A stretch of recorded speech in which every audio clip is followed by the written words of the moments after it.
Vazgeçemedim sanmayın, yüreğimden söküp attım. Adını bile anmayın, ben o hesabı kapattım. Ne yarı yolda bıraktım, ne sırtımdan vurup sattım. Geri dönüşüm olamaz, ben o hesabı kapattım.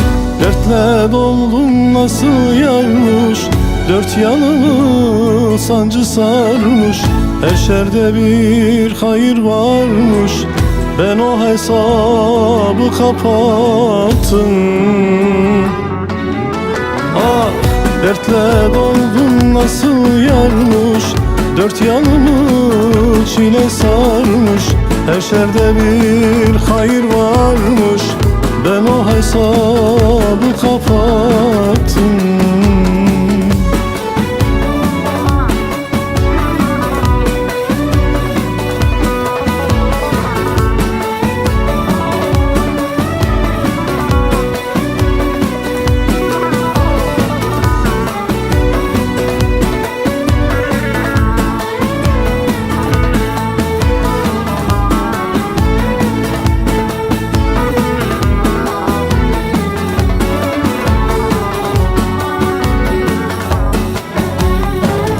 Kendi düşen ağlamazmış, boşa beni yıprattın.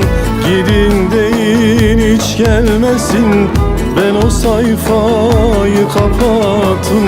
Ne yarı yolda bıraktım, ne sırtımdan vurup sattım.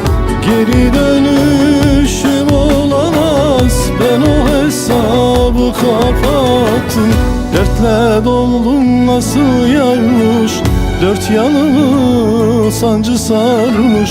Her şerde bir hayır varmış, ben o hesabı kapattım. Ah, dertle doldum nasıl yarmış, dört yanını çile sarmış. Her şerde bir hayır varmış, ben o hesabı kapattım. Dertle doldum nasıl yarmış, dört yanımı çile sarmış. Her şerde bir hayır